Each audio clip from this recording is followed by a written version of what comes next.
Paul? Yeah, Paul? Question mark? that's mine. Oh, I can't even interesting. see yours actually. Yeah. Like, Mine says Brandon Hero. oh, okay. It has something to do with what I'm going to talk about today. Hey, Oh, is it Hero whoa, Quest? people are listening to us. Whoa, hey guys, how's it going? Hero Quest? No, it's not Hero Quest. Dang it. It's close. Yeah. I mean, kind of close to Actually, that. I don't know. I'm gonna pick that for anybody that doesn't know. Is a game of friends' dad made in like when we were all in high school, and Oh, many people played it religiously. Not me, yeah, but that was part of my religion, my hmm cult. I played it I was once part and of then the. got I was scared part of the away by Hero a Quest bunch of cult. teens. But yeah, nerd teen drama.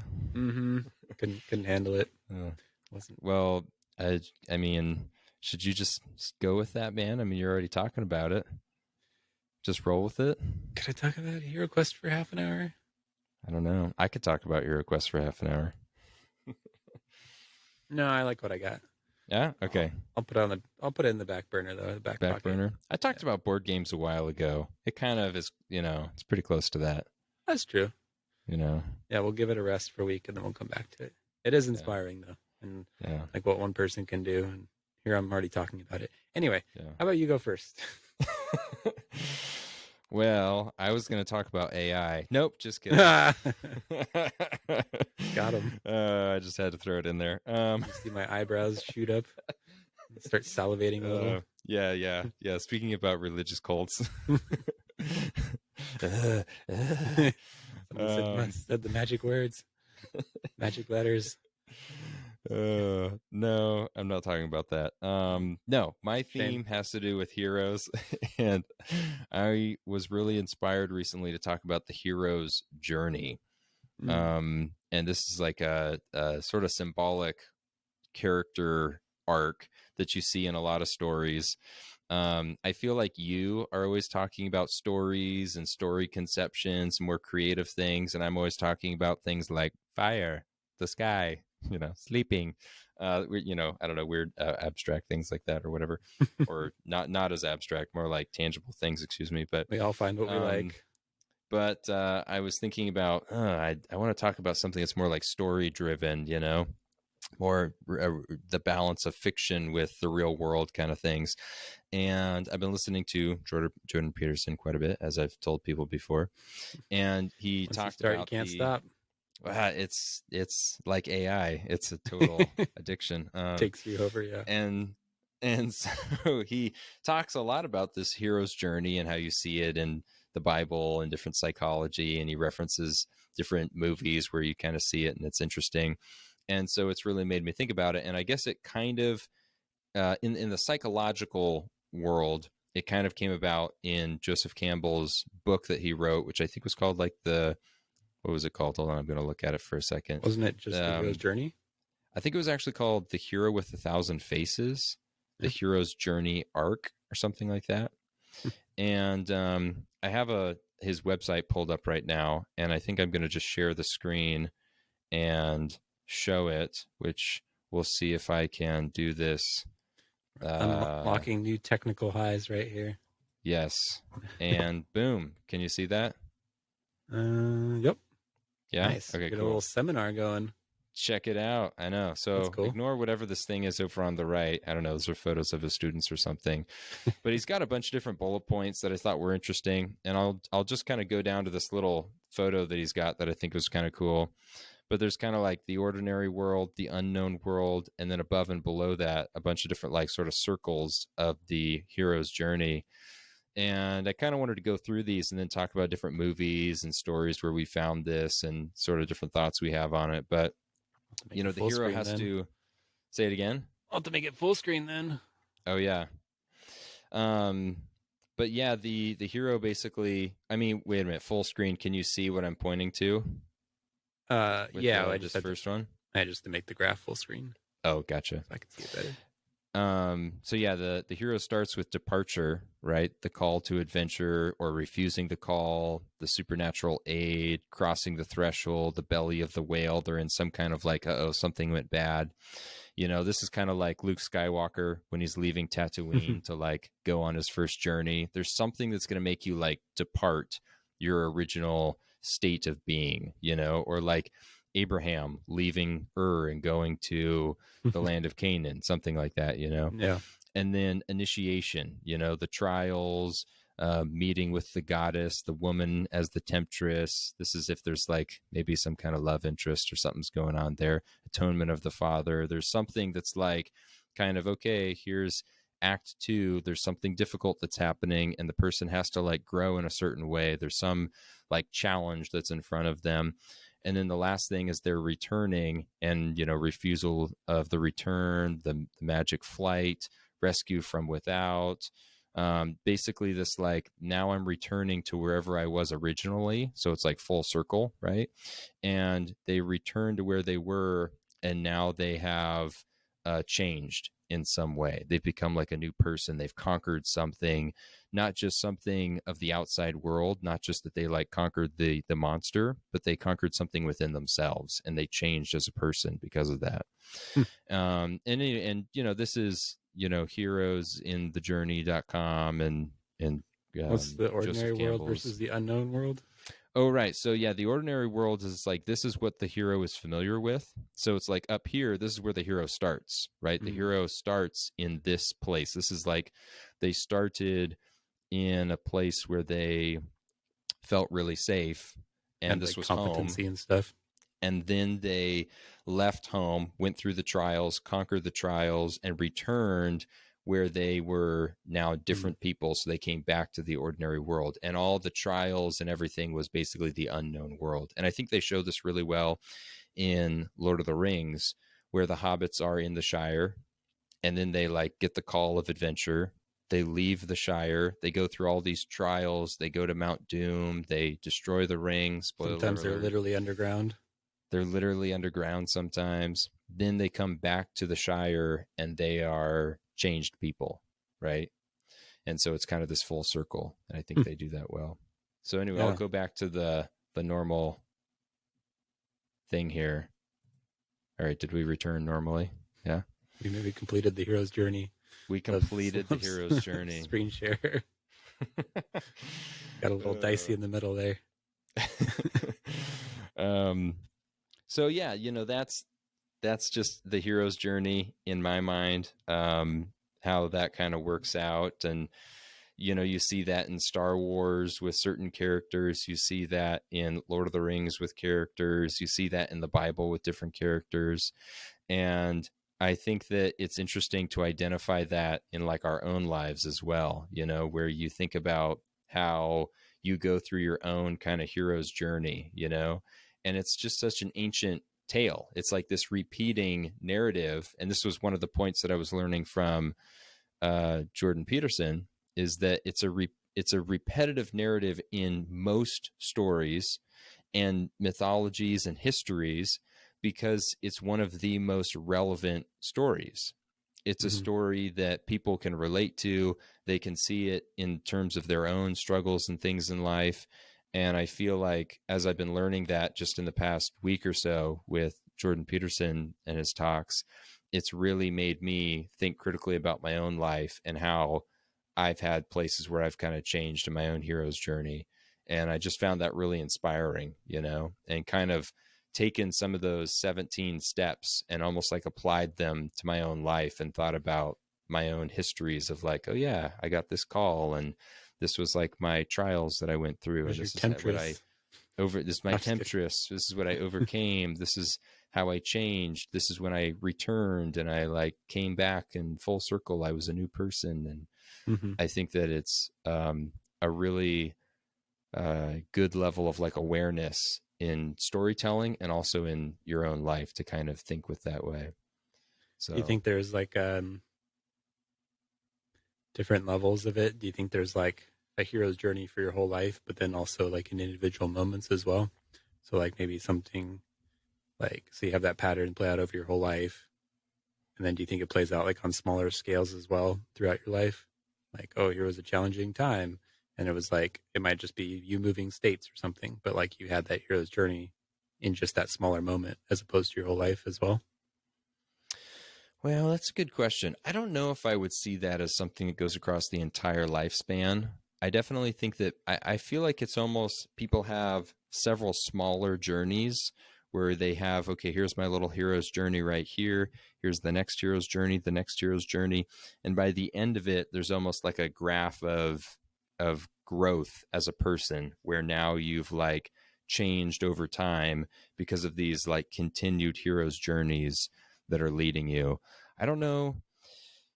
I don't know if that would necessarily be one giant hero's journey per se, or if it's just a lot of individual ones that improve who you are as a person. I don't know. It's an interesting thought. I'm not sure. Yeah. Yeah. So you're just constantly taking the lessons you've learned from the smaller journeys and then kind of applying them to your overall being. Yeah. Yeah. So one of my questions I was going to ask with that is, and this doesn't have to apply necessarily to a movie. It could be like a real person or something. But do you feel like there's anybody in your mind, fictional, real person, who you feel like they are a hero in your mind, or maybe a role model, or they're like a heroic person in any way that you would consider? Lucky you should ask that. I've been reading Beowulf. Oh, perfect. So that's what jumps to mind for me. Just, it's funny, like how, I don't know, the writing style is just so interesting. How it's like, it's so, I don't know if it's what applies, but like the word bold comes to mind, where it's just like they say things like so, like unequivocally, Absolute. yeah, absolute, or like, yeah, unequivocal, or just like, you know, he was the greatest of men on that ever walked the earth, you know? Yeah. And it's like, he probably wasn't the greatest, but like, you know, it was just like, But you it know, sounds cool. yeah. And then, you know, the wisest king in all the land, you know, spoke the words that, you know, the people like love to hear. And, you know, it's just like everything is so much on like one side of a spectrum, you know, there's no like duality of like, but he also cheated on his taxes, you know, or like cheated his servants. It was like he's the, you know, everyone gets like one character trait, and that's like what Yeah. they, you know, are identified by forevermore, you know. Yeah. And so it's like, and he betrayed someone, so he was the betrayer, and you know, now his name is cursed for her forevermore. It's Oh like, man. well, he gave someone a loaf of bread once, I don't know, but Yeah. There's no nuance with Tolkien. It's just yeah. you just have one thing. Yeah. Well, and this was written like, this is an old collection of, you know, stories kind of coalesced into a bigger one. But yeah, so anyways, so like Beowulf, you know, he's basically like the man's man, you know, he's just like, anytime there's like a challenge, you know, like some monsters terrorizing a place or a kingdom, he's like, well, it's just my job to go free these people from this terror, you know. He's like, and I'm just gonna fight the beast with my hands, and if God lets me live, then so be it, you know. So he goes everywhere. Like basically his story arc is he goes somewhere, he feasts, they give him a bunch of treasure and swords and gifts, and he goes and kills the monster, and then they give him more swords and gifts, and then like have like undying love for him. So when I see a hero, that's kind of what I think of. You know, but somehow like there's still like a humility, because it's always like attributing like his victories to God. I don't know. It's kind of a weird, like it's not ex- explicitly what we would think of as like Christian, but it is very Christian. Like there's like, I mean, it's all like Celtic type, or like Norse type stuff, you know, and like Scandinavian Christianity. So, um, yeah, that's kind of what I would think of right now, at least when I think of a hero. That's interesting. Mm-hmm. Does Beowulf like change in any way, like his personality or who he is as a person, or does he kind of like stay the same person the whole time? Mm, I'll be honest, I haven't finished the whole thing. I'm about like three-quarters of Oh, the way okay. through. So it doesn't seem like he changes a ton besides getting Yeah. older. He's And then like killing monsters was good way back then, still good now. Do yeah, it the but right he way. kind of like, there is moments where he like kind of descends literally like into a lake or whatnot, and then has to like fight a demon basically. Oh, And interesting. so, and like actually on the one of the things on the graph where it was like the magical boon or something, or the chart. I think one of them Mm-hmm. said like magical boon or something. Like there is like even a moment like that where he gets like this magical sword that can kill the demon, and it's like supplied to him. The ultimate boon. Mm-hmm. And then there was the magic flight. Yeah. And so I there is definitely some of that, and like he kind of comes back, and like it's almost like a coalescing of power or something, like because he basically starts like forging alliances um by like helping people with their monster problems, and so then he kind of becomes like he kind of transitions into the king that he was supposed to be. And I guess that is the journey in some sense, because he does actually, it's alluded to that he like starts out as like a lazy dude, and like people are like, is he gonna make a good king? I don't know. And then he just like one day decides, here's like about this monster terrorizing people, and he's like, well, I'll just go fight it with my bare hands, and if I die, I die, and if not, whatever. So yeah. And, if I don't die, whatever. Yeah. Like, so be it. It's like, this is my calling, and I just have to go do it. So and then he's granted success at every turn. So I don't know, I guess there's a lesson in that. And if you're following the call and it's like your destiny, then you're gonna be successful in that. So what about you? And what do you think when you hear a hero? Spooderman?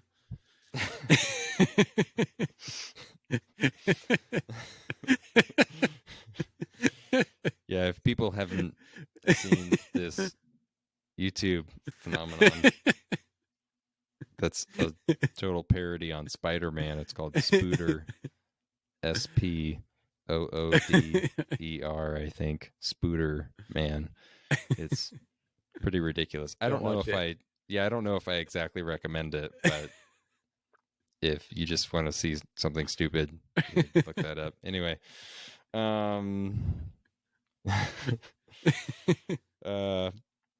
well, I think that a great example of the hero's journey would be like in Lion King. I think that's like a classic hero's journey example of somebody who, they're the young kid, and the evil uncle takes over, dad dies, goes out into like the jungle, lives with the animals, Pumbaa and Simone, like the initiation part, grows into an adult, then learns kind of this wisdom and hero's journey to like come back and retake his land, and then becomes king again. It's like the perfect hero's journey story, I think, or a very good one. Yeah. It's like you kind of need an initial like trauma or something to like kick it off. Like even Star Wars, it's like, the parents or the my aunt and uncle die or whatever, or Lord of the Rings, like Sauron's back. There's always like some inciting incident that really like gets people's butt in gear, I guess. Yeah. Or in Beowulf's case, Grendel shows up, and yeah. I think that's a fictional one, but if I were to say a real life historical person that had what I would consider a hero's journey that I feel really inspired by, and this comes to mind because the holiday is coming up here, but I would actually say St. Patrick, because which is very apt that we bring that up, since the holiday is going to be, I don't know, this week or next week. I can't remember exactly, but I think this week maybe. But St. Patrick, I don't know if you know his history at all. Just a tad. He was like this guy who, I believe he was living, he was living in England, and he was like a farmer in England. And I think he was just a boy, and some, I want to say Irish raiders came over and basically pillaged his village, and they took him as a slave, brought him back to Ireland, and he was in Ireland, and he just hated his life, and he was just stuck being like a slave, working these like fields and working the cattle and the ranch and everything for some guy. And he was like crying out to God, and just felt like God told him, just walk away from this farm and just like go back to England. And so he just got up and walked out of the farm, and just walked all the way to the coast, and found a boat, and convinced them to let him get on the boat and go back to England. And he got his freedom. But then that's not really where the story ends, because then he decided to follow God, and then in following God he felt really convicted that he needed to go back to Ireland and try to preach the gospel to the Irish and convert the the slave masters who had basically enslaved him in that part of the world. And Mm-hmm. so then it's about how he goes back to Ireland as like this missionary, and then becomes really influential with like the king, and has kind of this little battle with like the king's sort of pagan advisor, and then has kind of this like showdown where he basically proves that like God is the real God versus this pagan guy's God. And then this whole king and his little Irish kingdom that he has basically decide that they want to follow God. And so he like converts this huge population of people, and it's this hero's journey of, I think there's sort of a him leaving his original home in England, and then there's kind of the idea of him leaving his slavery and becoming free, going to England, and then like coming back to the place in Ireland. So it's like he didn't really have a full circle in terms of like leaving England and then coming back to England and being like, this is like who I am as a changed person in England. It's kind of Mm-hmm. like he left England and then came back to Ireland as a changed person who was able to change the place of Ireland.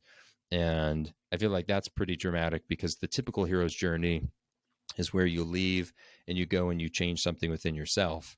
But to leave, go and change within yourself, and then to come back and change the place where you were, I think is really powerful as well.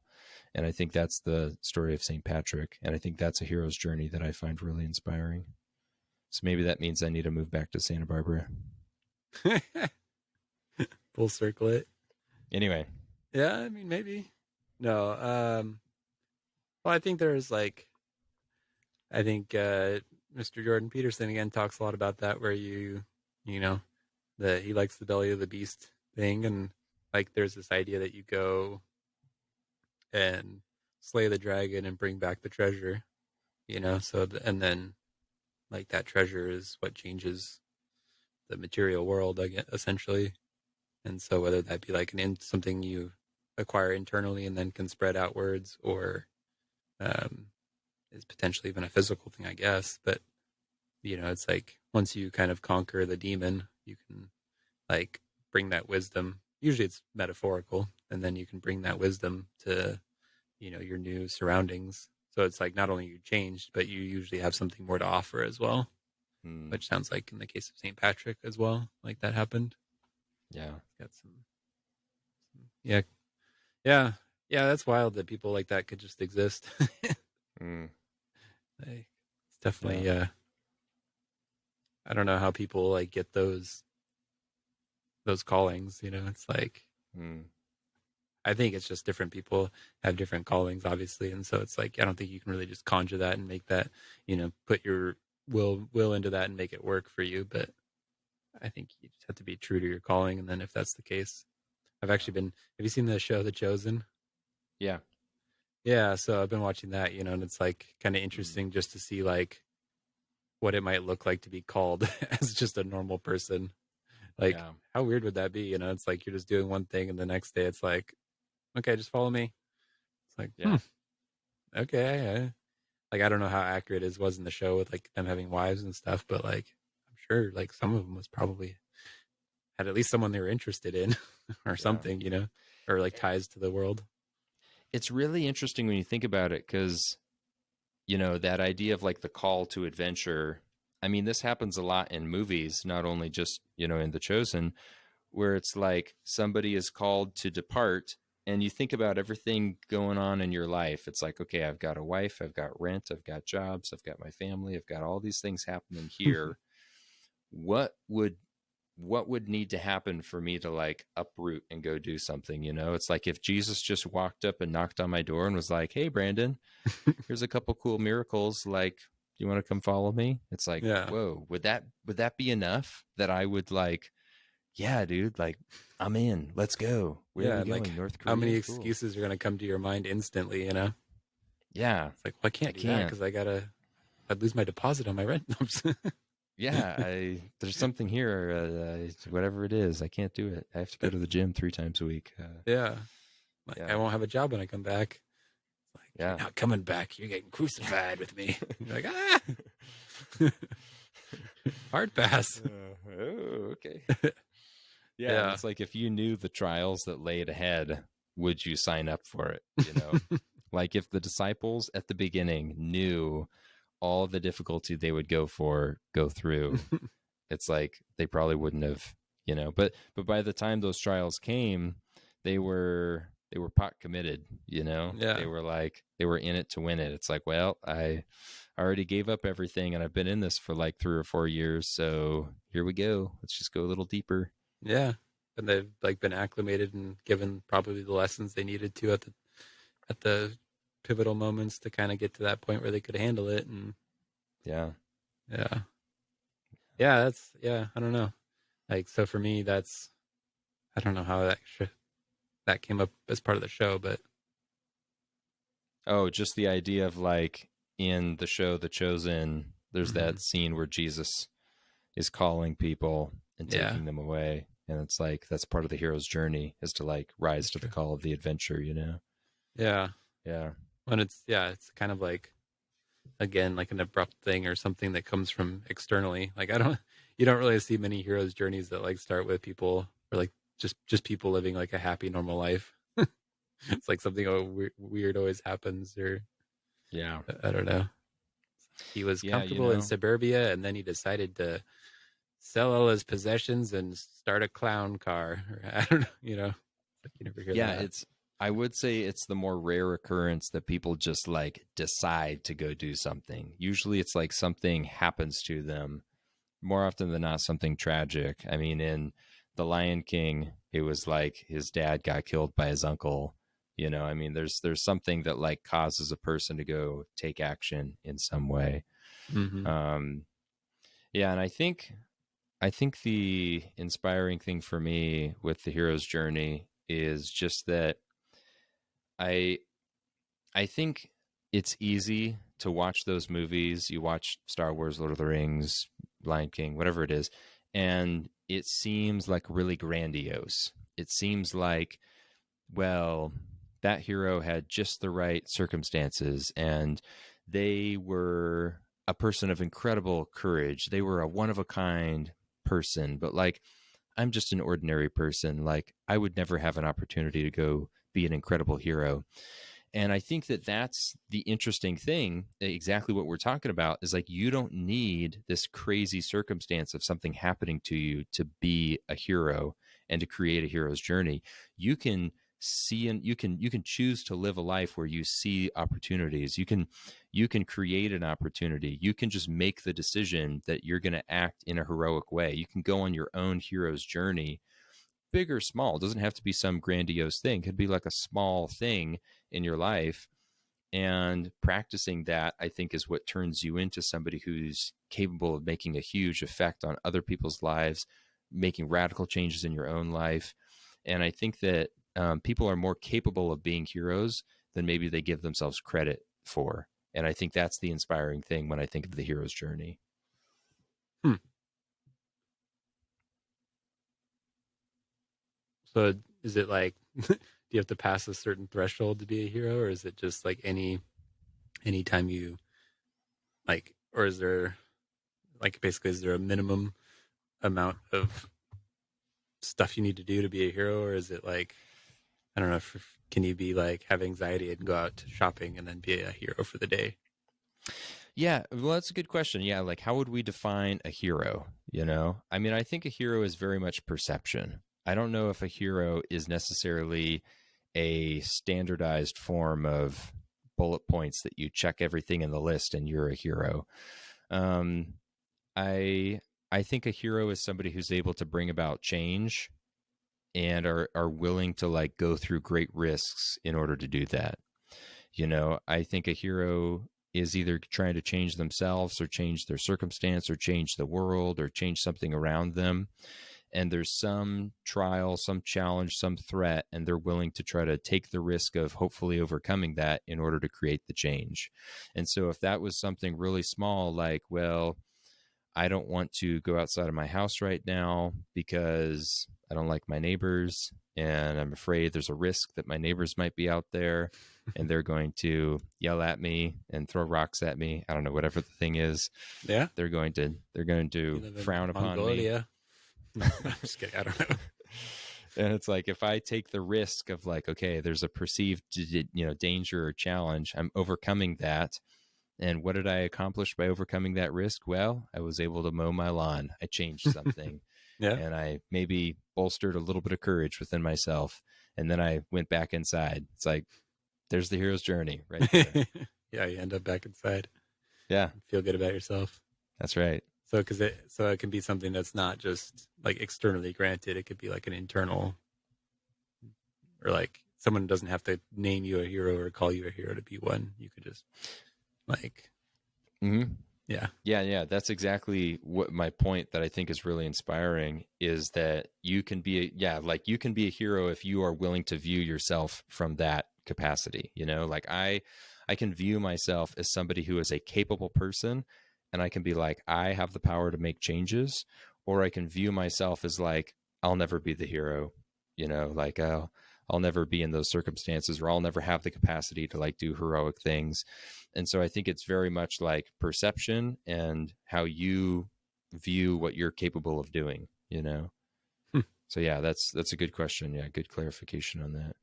yeah, yeah. I like that because it's like, I mean, some of these things can get kind of subjective, where it's you're like, well, what does it really mean, But I think that's what I like about these conversations is kind of boiling them down and kind of, you know, it always kind of bugged me, like stuff in the Christian church where they would just say, love everybody, love this, love that, and it's like, okay, well, what does that mean, like practically, But like, you pointed out, if you go out and mow your lawn, that's like, you're afraid of your neighbors and, all this kind of stuff. And it's like you overcome that, you gain some confidence and come back, a stronger person. Then, like that's what it's about, It's like it's putting it in like real terms for people, I guess. Yeah. And then I guess that encourages people to hopefully look at it in their own life, and just see like, where was I here this week, or but yeah, huh. I like it.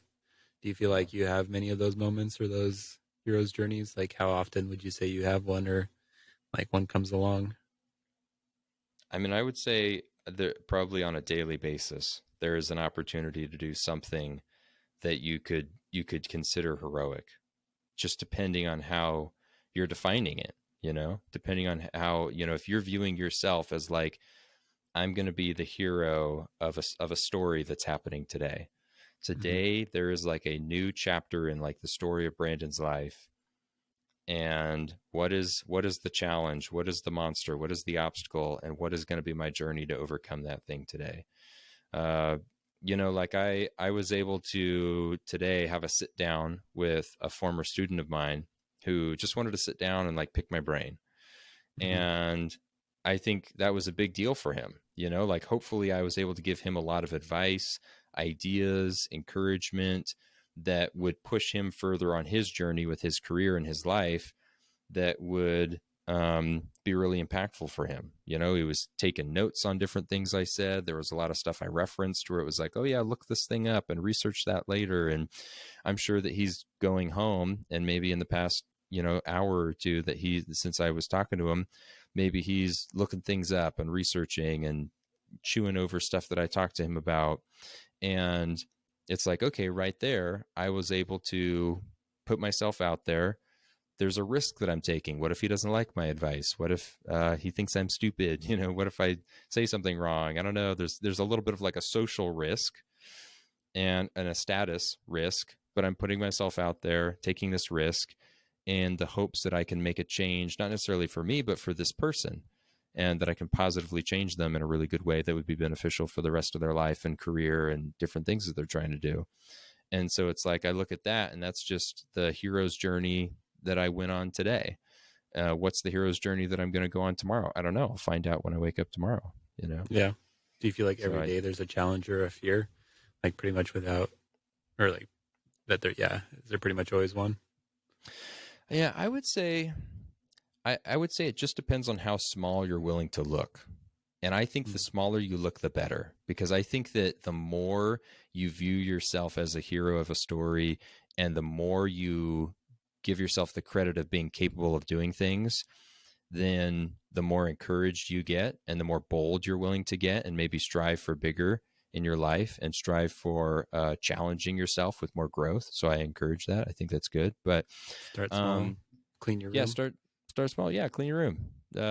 What is it? Make your bed. Yeah, make your bed every day, right? There's your hero's journey. You know, you wake up, Hmm. the bed is in chaos. You bring order to the bed. Later that night, you return to the bed, and it's a new bed. Ah, Yeah, you hero's got to journey. confront Whoa, laziness and all these other ugly demons along the way. that's right. Yeah. So yeah, Nice. Good yeah, topic. yeah, man. I hope people feel just a little bit more heroic after hearing that. Yeah, I think so. People always can use encouragement. I would think. It's like oftentimes you'll hear these things, but they quickly slip out of mind. So having Mm, reminders and refreshers and things said in slightly different ways is always, I think, a positive. yeah, So, all right, I guess I'll go next. If go you, for it. Do it, man. I'm ready. mine is, forgot the word. Off to a great start. Mine is, wow, really just blanked Does on it the start word. with artificial? No, it's more like intelligence that isn't real. Oh, Or should have used a different word for intelligence. Um, dang it. Uh, reasoning that isn't real. Um, no, it's immersion is what it is. mm, Um, and so for me, I've been trying to like figure out creatively what causes immersion and mm, um, what changes something from being like a chore or something that's just like I don't know, like it's almost like the thing's not even alive, or it's just like something you're just kind of like examining that's like it's just whatever, and you can like you're still like aware of yourself. It's like you're just examining this thing from the outside versus like something that's immersive where you just like actually get lost and you like forget that you kind of lose that critical brain or that mm, where it's like you're not like thinking about what you're gonna have for dinner. You're not, like wondering like why the person wrote this book or whatever creative thing it is. Like you're actually like engaged with the material, and you're just like along for the ride, and you're following mm, along and really invested and just kind of lose track of time and all that stuff. mm, And so I'm like always curious what the difference is between a work of creativity that evokes that out of people versus doesn't. And so like is it the person reading it like that has to be like in the right mindset? Is it the work that has to be like inspired? Is it a combination of both? And like where those meet, you get this kind of mm, like mm. melding of Interesting. of both spirits kind of like combining in a sense, like Mm. purely. I don't know. That's such an esoteric thing that um yeah, I don't really know. Like so for you, I guess is there any like magical um spell. No, I'm just kidding. Is there any magical moments that like kind of put you in that state of immersion? Well, okay, wait. Let me ask a couple clarifying questions here. First of all, Mm-hmm. immersion, you're just double checking. You're defining that as different from like the flow state, right? Like a Yeah, flow of creativity or tasks. So, I'm chopping firewood and I'm in a flow state. I think Like it's you're a type thinking of flow. immersion. Okay, maybe a subtype of the flow kind of idea. It's almost like the same energy, but just in a different space. If that makes sense. Okay. Like I'm thinking about times when I've watched movies where, as you said, you immersed yourself so much that you lost track of time and space. Versus when I'm in a flow state, I feel like I lose track a little bit of time and space, but the end product is that I'm creating something. Versus immersion, I'm thinking I'm not necessarily creating, but it's like I'm imagining and I'm like in the story, the movie, the game, the whatever it is I'm interacting with. I am like Yeah. fully focused on this thing, but I'm not like creating something out of it per se. I think it's a different outcome, but it's the Okay? same kind of energy of like Okay. being, it's almost like being fully present is what I would Okay. call it. Because like Okay. you see the flow state and like that happens when you're present with your task, and you're like, engaged with it, and it's not too hard, it's not too easy. It's like it's perfectly matched to you. Like immersion is where you're like perfectly present with whatever this like creative material is that's outside of you, and Okay. Yeah. like you're maybe letting it in or letting it through your brain without barriers or something. I'm not sure Okay. exactly what it is, but Yeah. So your question was like, what are things that I feel have made me totally immersed in or the. yeah, or is there like a magic ritual you can like, or a place you can put yourself in that makes you immersed with material or creative Hmm. material? Hmm. Um, I don't know. I definitely feel like when I am initially exposed to a movie, a game, a something, it's easier to be like really focused on it and I get really immersed. Like the first time watching Star Wars, Lord of the Rings, it's like, oh, I am like sucked into this world right now, you know? Mm-hmm. Um, the first time I sat down and played Skyrim, it was like I am Skyrim. You know, it was like I know nothing else but this world. You know, Yeah. um, I remember very distinctly one time I went to the movie theater by myself, and I really wanted to watch the um one of the more modern Planet of the Apes movies. I can't remember Mm. which one it was, but it was one of the Planet of the Apes. I think they all have the same And name. yeah, they're all No, I'm kind of just kidding. it's like the Rise of the Planet of the Apes, the Dawn of the. It's like basically the same name, so one of those Yeah. ones, Rise of the Dawn and of the Upcoming of the Apes. of the fall of the Yeah, yeah, yeah. yeah of the bananas of the apes. And I totally remember sitting in a big theater. There weren't a whole lot of people there. I was like, kind of felt like it was just me in a movie theater, and it was like a 2 hour film. And I totally remember it ending and the lights come on and I felt like I woke up. I felt Mm. like, whoa, was I even alive? Was I even breathing? Like, what have I been doing these past 2 hours? I've just like, what even happened in this day before this moment? I don't even Yeah, know. It exactly. was, Yeah. yeah, it's like that kind of weird state. And I just remember feeling like I was in like a weird daze walking out of that room and then Mm-hmm. going outside and being like, oh, it's daytime, like the sunlight, you know? And it just, everything about the day just felt new. Like, oh, a car drove by. Like, oh, it was just so Exactly. weird. Yeah. You know, it was this waking up sensation. Even though I'd been awake, I'd never fallen asleep for as long as the day had been going. Mm-hmm. And I definitely feel like I've had several moments like that in my life, and I thoroughly enjoy those moments. Yeah. But how exactly I activate those, I don't know. So you're not consciously trying to go into experiences to activate that. I feel like it's something that has happened to me. I don't feel like it's something that I have been able to like initiate it happening. Do you ever try Yeah. to, or is it just because that's kind of one of the lines of thought I had was like we try to control everything else in our life. We try to control our sleep by like picking up good sleep patterns and not I don't know, drinking before bed or whatever it is. Like people try to like do all these things to like help them sleep, or make sure they get the exercise in the day or get sun to like make sure you're getting your vitamin D. Like we try to hack our biology and our brains every other way, Yeah. but then like some things it's just like nope, that just is something from divine and above. Like you can't ever conjure that. So I was Mm-hmm. just curious if that's like, is that one of those things that just like comes upon you, or is that something that you can actually actively foster in your life, in your opinion? Yeah, that's a good question. I don't know. I feel like there have been a few times in the past when I have tried to like get into that immersive state, when I've been like, okay, I really just want to find a movie that I can fall in love with and be like totally immersed in this like weird world of whatever this movie is.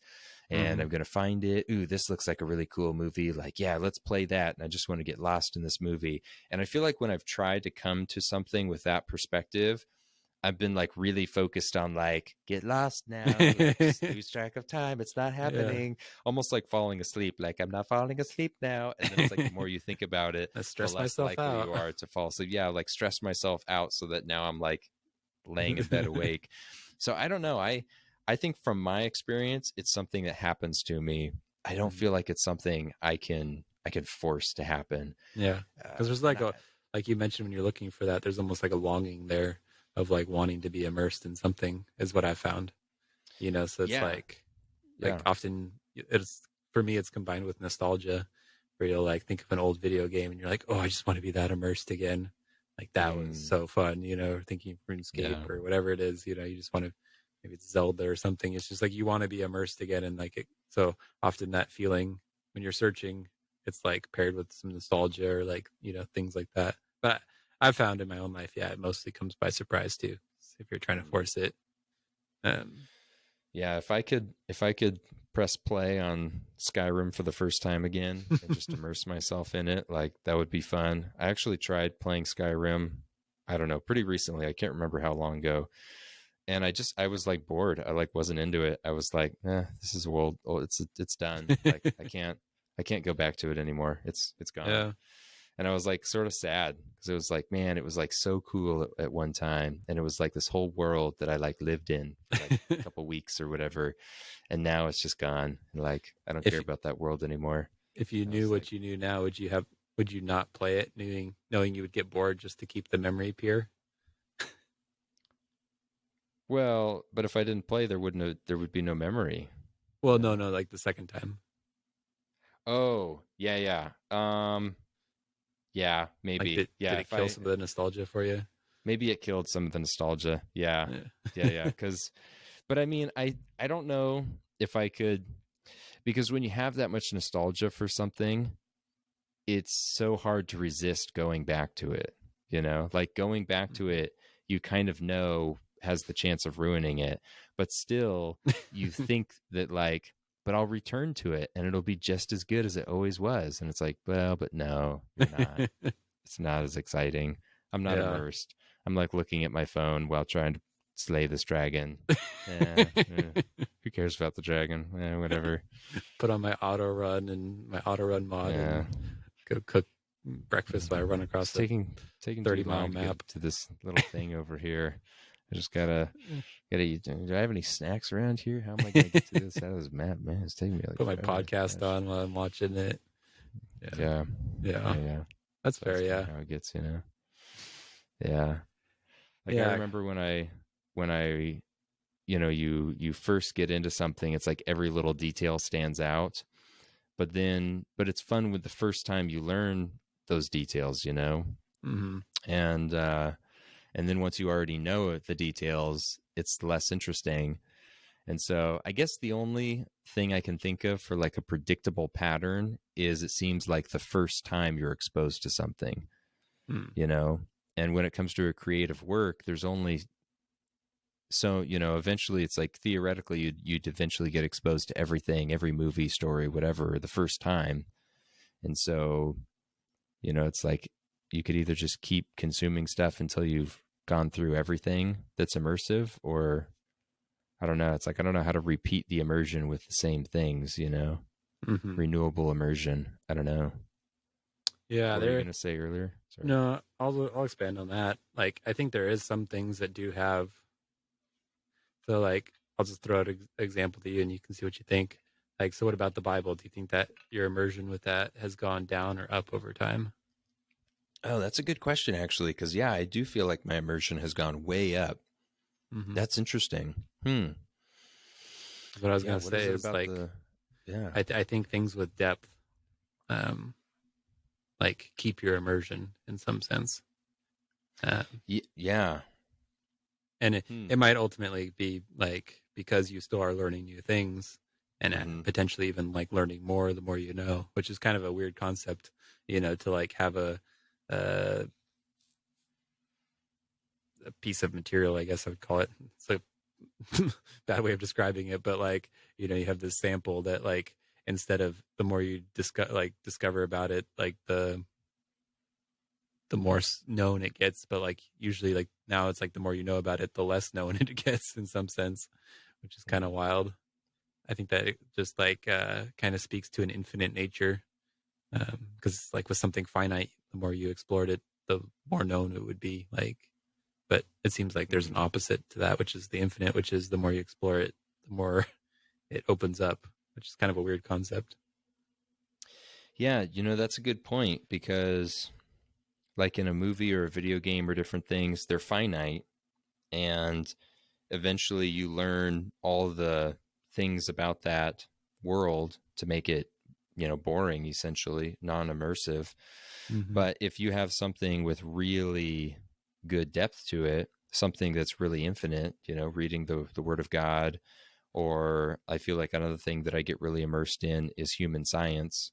And that's, I don't think that's an infinite topic, but I think it's something that's has a very Well beyond wide Skyrim. reach. Yeah, very well beyond Skyrim. I could spend my whole life studying human science and not know all of it. So there's a lot of depth to that. Mm-hmm. Studying those topics, that's true. That is a case where it's like the more you immerse yourself, the more immersive it becomes because it's so deep. So you swim down into it, but the ocean is still deeper. You can keep swimming down because there's Yeah. more to go, Yeah. So that's really interesting to think about. Huh. Mm-hmm. Yeah, and so like for me, I'm trying to think a lot about like what makes the story immersive and why. Like, is it just like can you force that in readers or like people? And I don't know. Like, is it a mechanical cause where if all the ingredients are right, you put it in the oven and out comes immersion, or is it do you just like throw stuff at the wall and then someone's in the right place in the right time in their life and like they see your work and then it's immersive. Like it's so weird. I don't know like if it's a conscious thing you like it makes sense that it would be less conscious, especially if it's like you're not even like when you get immersed, you're not consciously trying, it just happens. So it makes me think it's like a less conscious process overall, but it's a bummer to not I guess maybe not a bummer, but it's like for how cool it is, it's a bummer you can't conjure it for for your like people you're trying to reach or whatever, I guess. I don't know. And I don't know, maybe you can. Maybe that's just my assumption, but yeah. Yeah, Like if go ahead. well, I'm just thinking of how the first time I went into VR, I was like immediately immersed, like instantly. Mm-hmm. As soon as I put on the goggles and you hear the sounds, and it's like I am in a weird jungle and there are dinosaurs coming at me, and I need to shoot them right now, or they're going to it's eating my face. It was like I'm in there and I'm reacting like I'm in that place, and I think that's how most people are with VR.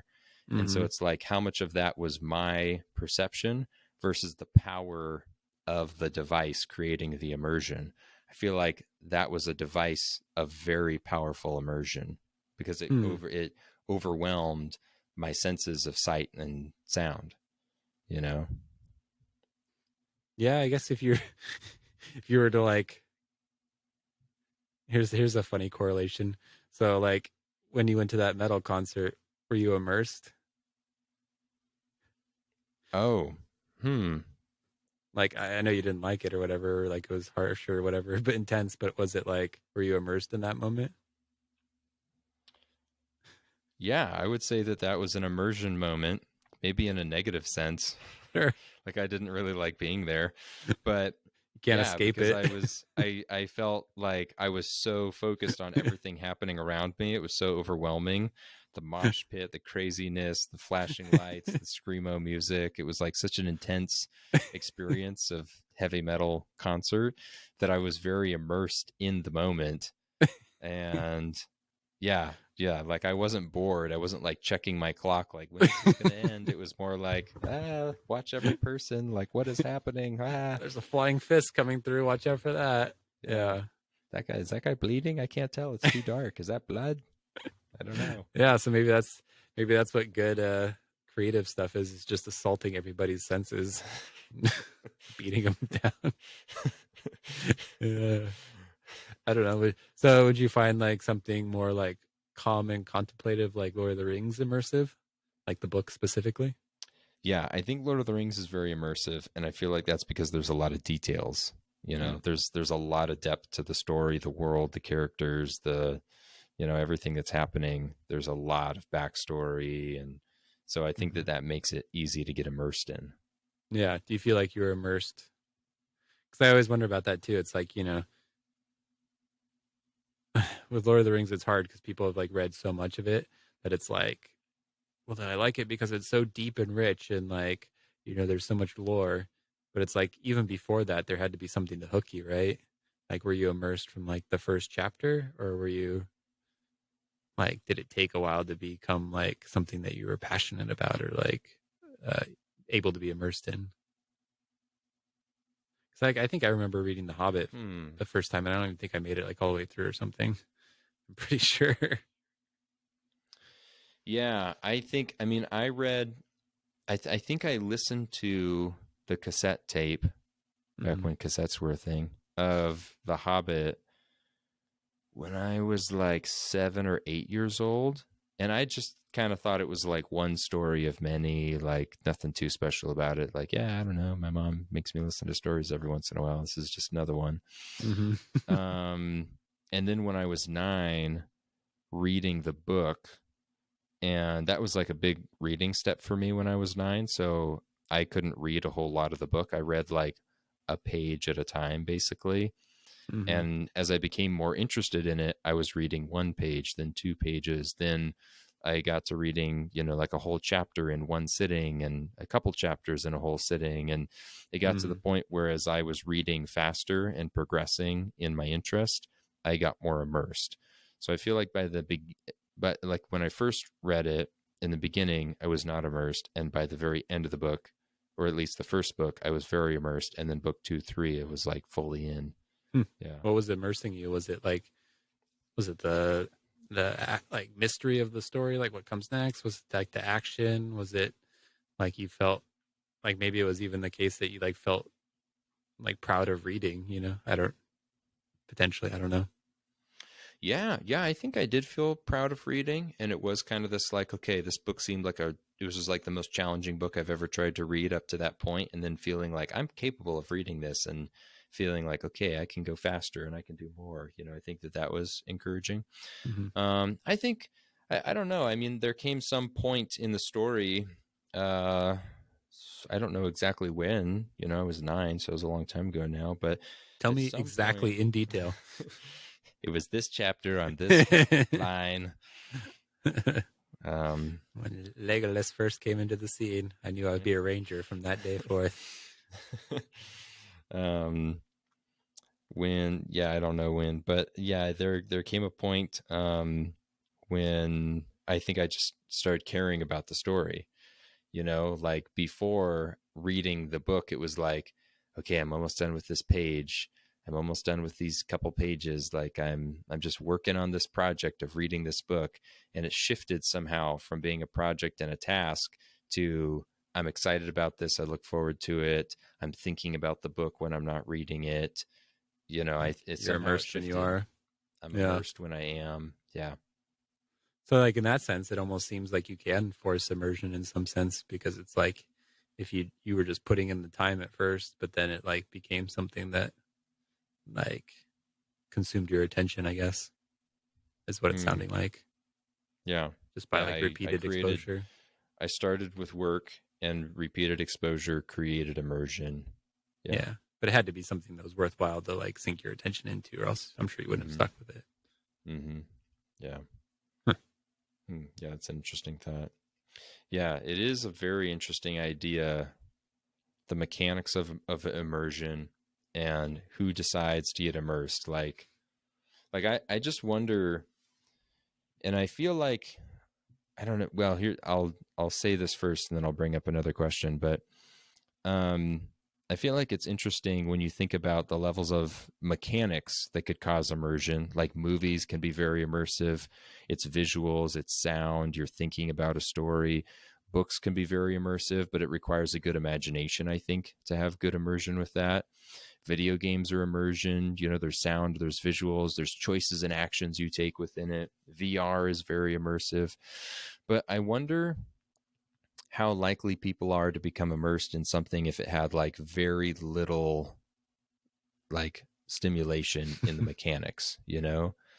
Like Yeah. how easily could you get immersed in something Wood where carving. maybe wood carving, or it's you know, it's like um there is no like visual, there's no big auditory thing, there's, you know, like what's the driest thing that could happen that you could get immersed in, and would that be dependent on the person themselves, you know? Yeah. Like if you had never been exposed to any kind of high level stimulation stuff, and then you got a very low level stimulation input, could you still reach a really high level of immersion with a low level of stimulation? I don't know. That's interesting. Yeah, I think to some extent, like that's kind of been proven with like the rise in ADD and electronics, you know, like Hmm. it definitely can change people's, I don't know about genetics, but at least their predispositions. So it's Hmm. like you give people more technology and more access to stimulation, and they're going to like, you know, be able to not be able to focus on like simpler things and like, um, and whatnot. So yeah, maybe you have to match the level of like stimulation to the world you're living in, like when you're creating. And that's and that's what I've actually come to with writing. Like I read my or like I look at my books and I'm like my short stories and it's like, why am I even writing? Like this is boring. Like, it's like I don't know. Like it's a cool story and stuff, but like when we have access to like so many other ways to tell stories, like why are we even writing anymore? I don't know. Like you Hmm. can get the same message across, I feel like, with other mediums and like also have it potentially be more engaging. Like why Hmm. I don't know. Like why wouldn't you do that at this point? Yeah. Well, so you're raising a question that I'm thinking about here, and I just wonder if you were to take away all the stimulation in your life. There's no more computers or movies or games or whatever, you know, your phone, whatever it is that's creating like high level stimulation, right? Releasing the dopamine and whatever. If you were to dopamine fast and you get away from all high level stimulus to your brain and entertainment levels, Mm-hmm. and you were to do that for like a couple months, and then you were to come back to something, would you like immediately get really immersed into that thing if you'd like kind of starved yourself of immersion for a while? I Like, I think wonder. so. I don't know. Yeah. Yeah. It seems like what I'm kind of piecing together in my own mind right now is that like whatever's available, like people just gravitate and are immersed in whatever's the most stimulating in their environment.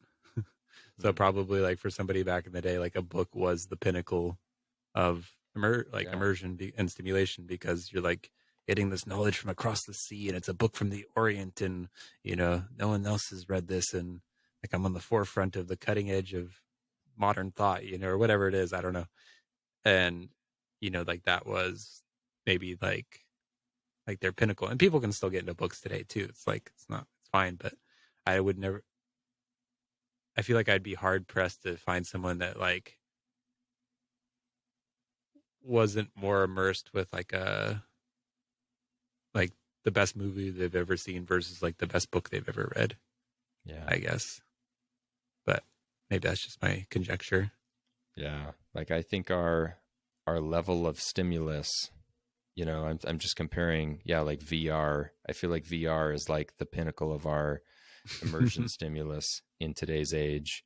Yeah. But it's like, and it's like the very first time I tried VR, it was like super immersive. It's like I am Yeah. in this world, With probably like a super you know? crappy game too. Like it's not even a Yeah. good game Not necessarily. not even really that great, you know? Yeah. And I think about how it's like when I was a little kid, you know, I hadn't watched lots of movies. I hadn't seen VR or anything like that. And it's like you could, you know, it could be like my mom reading me a children's story, and I'm like in the story because I've only heard like a few stories in my life, so it's like super immersive to me, you know. Mm-hmm. Yeah, that is interesting. Hmm. Yeah, and I So don't even know that there's necessarily like it's a bad thing to like. I mean, everyone kind of like bemoans stimulation and stuff, but I don't know. Like, do you think there's like a certain threshold people should cap out at or anything? Or like, do you kind of like go by the addiction methodology where you test it? So it's like if it negatively impacts your life, that's how you know it's too much kind of thing. I don't know. Do you think there's like a limit? well, yeah, I do feel like there's a limit because I think that you get desensitized. You know, it's like, okay, I've watched so many movies that somehow movies like aren't even really exciting or interesting anymore. That's when you I'm switch just to sort of VR. watching it. I'm just watching movies because I like feel like I'm supposed to watch a movie all the time, you know, whatever. Mm-hmm. And yeah, if you have like too much of a stimulus, then it's not, you know, it loses its potency. And Mm-hmm. so removing that stimulus for a while, fasting from it, you know, the dopamine input, and taking a break and then coming back to it later, then suddenly it's like, oh, now this feels really powerful all of a sudden. Wow. So yeah, I think that it would be good to like take breaks from stimulus every once in a while, for sure. So, guess what I was thinking like is, do you? Because I totally agree. I think the balance is good of like taking breaks and then coming back, and then I think you even kind of reset a little bit in between to like come back and like give yourself the best shot at being immersed in something. But do you think like there's a ever like a cap on like the amount of immersion something should, or like stimulus and immersion something should give Oh, I versus see.